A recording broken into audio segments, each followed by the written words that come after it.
What's good, family? Welcome back. Look, you guys are tuned into the Millennium Academy YouTube channel where we discuss all things events, where we give you the event cheat codes on a daily. I'm excited that you guys are here. I'm excited for you that you made a mental deposit to show up today, to listen to the event cheat codes. And we're just going to jump right into it. Look, here are the 7 steps to make a mental mindset shift to go from 0 to sold out events. So the first step I got for y'all, family, is identity. When I think about identity and events, I tell myself, Jay, you're not just here to sell tickets. You're not just here to be a promoter. Your job is to give the people what they want. Your job is to give the people more of what they want. And the only way you do that is you have to figure out what they care about. Let's dive a little bit deeper. Like, your job is to make sure that you're promoting unforgettable experiences. Your job is to go left when every promoter is going right. Okay? Your job is to make sure that you're learning lessons in the market. And the way you create memorable experiences and you have learning lessons, you need to go to the top 3 events in your market, right? Or create the top 3 ideas that you know your niche audience needs, and go to parties that amplify it. Go to parties that exemplify it. Go to parties where you know you're going to get that vibe, and study the damn party. Study why people dance. Study how many tickets they sold. Study what area they're hosting events at, right? Guys, you don't only want to have that identity that you are just going to sell tickets. You don't only want to share your content, that you're just there to buy now, buy now, buy now. Guys, put yourself into your audience's shoes and just make sure you are making decisions and making mental deposits that reflect longevity, that reflect the future of what your audience will want.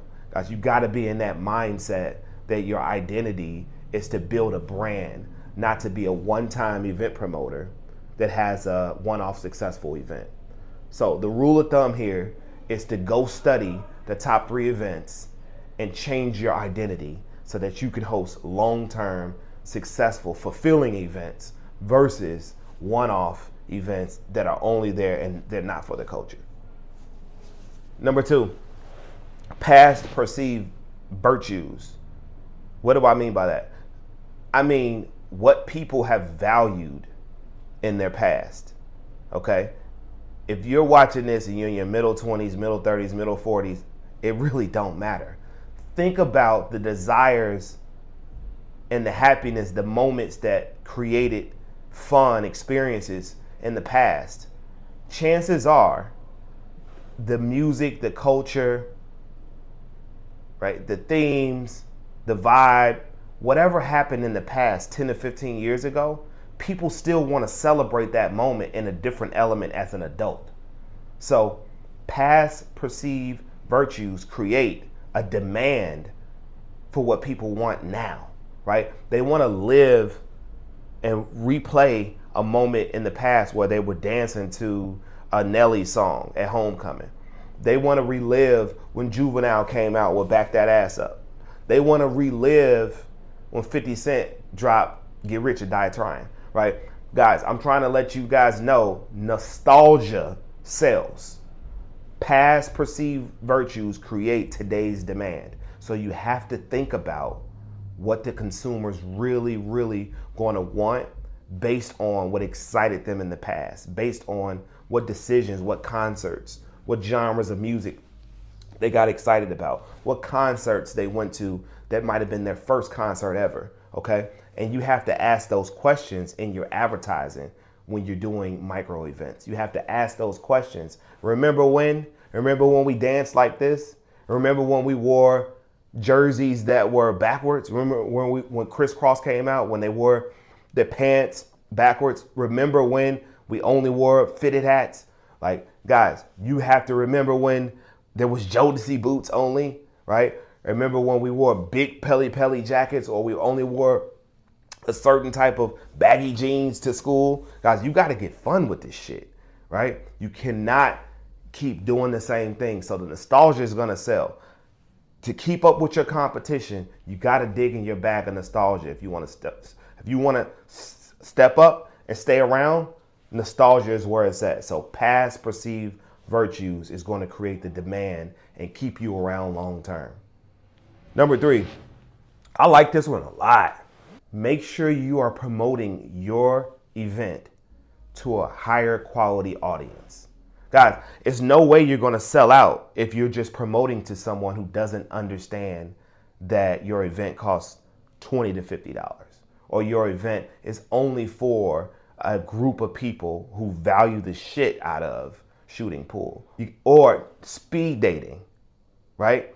Or networking, networking right after work, like a happy hour right after work.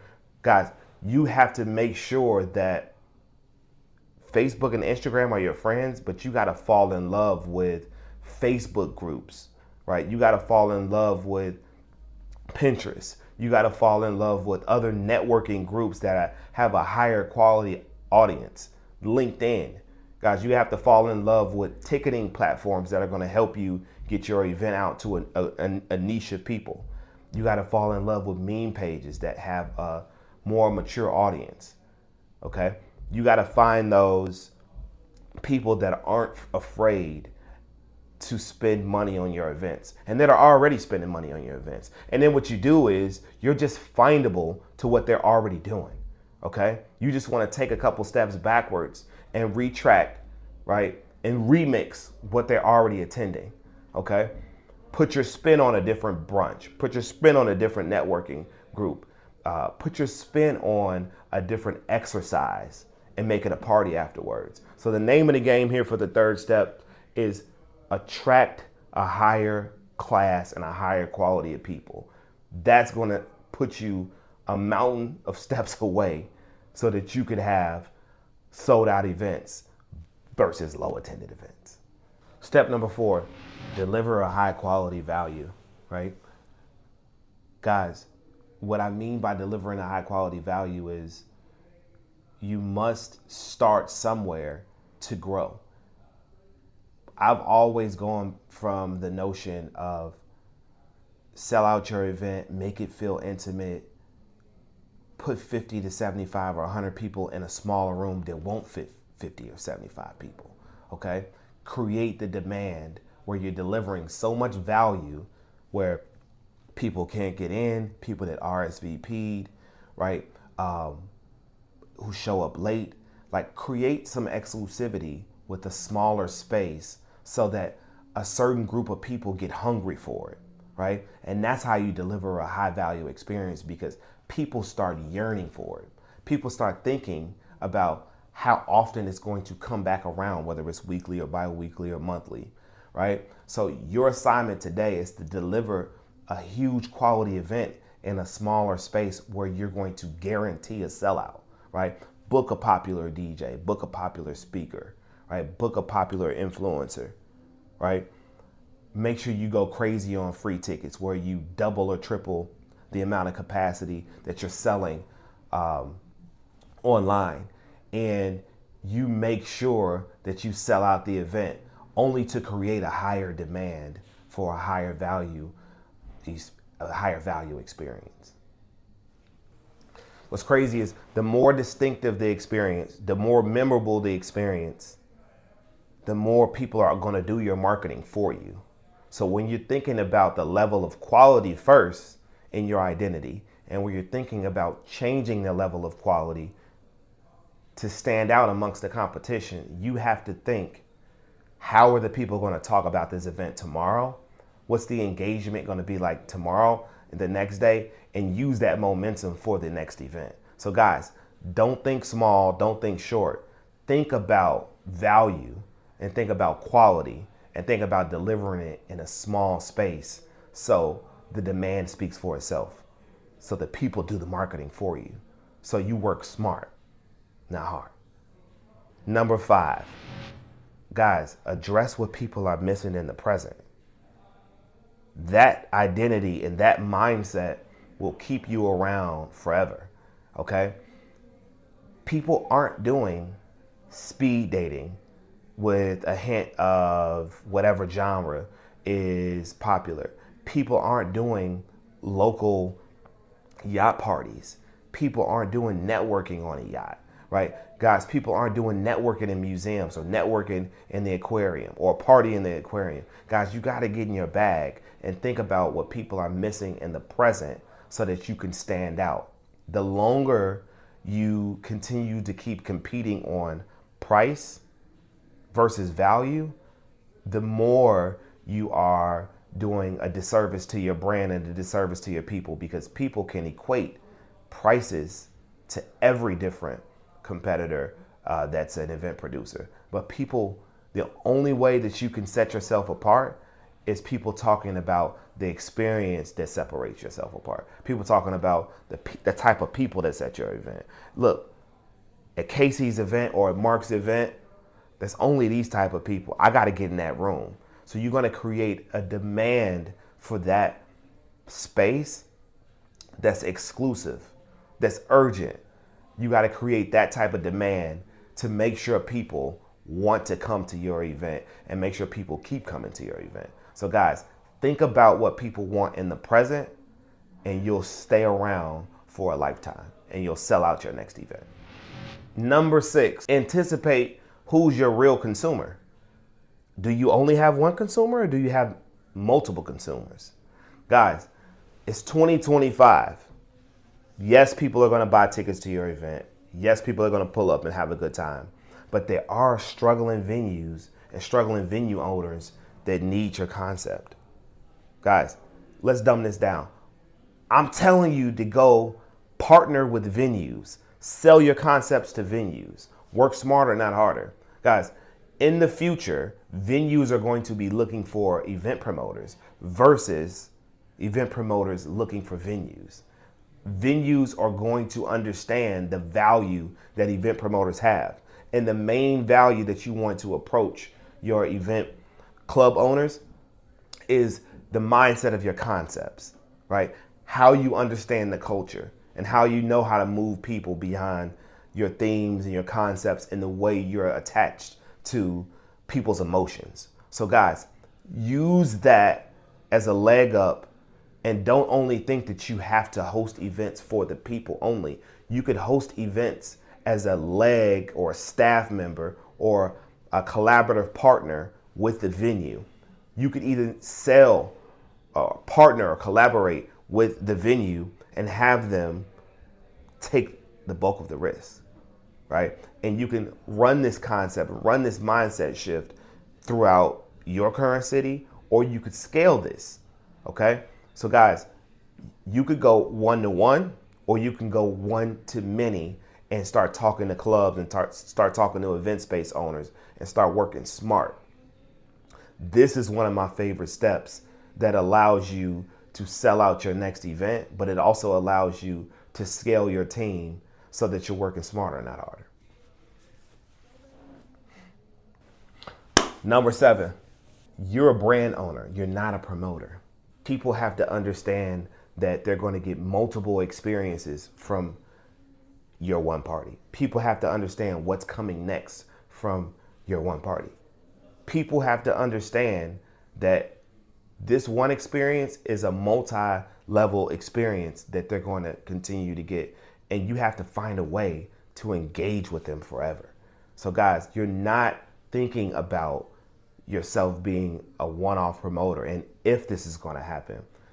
The mindset shift on point number 7 is you're thinking about how well it's going to happen and how long you're going to be able to keep this one consumer or keep this one audience entertained for an entire summer or for an entire year, or how you're going to take the one audience that you have the best in one city and how you're going to transition to a new audience and a new bona fide concept for the fall or the winter time. So guys, the main point here is you're hosting experiences. You're hosting VIP experiences. You're hosting long-term networking events. You're not doing one-off parties. So you're not doing one-off parties, and you are here to create experiences as a brand. Position yourself as a thought leader and the go-to person for events in your city. The number one way you're going to do this is by being excellent. You have to position yourself as the person who does not miss with events, that says no to opportunities that don't align with their brand. You have to create a mission statement and a vision where people remember. Your event has to be entertaining at all facets and not just one facet, okay? The number 7 step here is to make sure you're positioned as the leader in your city. And hey, it could be multiple leaders in the city, but you want to start moving and having conversations, putting marketing out that doesn't always sell. You got to put marketing out that also just shifts the mindset of all the consumers and lets them know this is the number one party or the number one destination for this. This is the experience you're going to have before you get here. This is how you're going to feel when you leave. Here's why we sell out at all of our events. Here's why you belong here. So guys, position yourself, start making marketing content that sounds like that, where you can craft and shift people's mindset so that they understand who you are, why you're there, and why you're there to stay, versus a one-off promoter just asking for people to buy. That wraps up the top 7 mindset shifts that you need to adopt to go from 0 to sold out events. Guys, if you love this content, not liked, if you love this content, hit the subscribe button, and we will be back for more weekly episodes of the Event Cheat Codes. And I'll see you guys on another side of your next sold out event. Peace.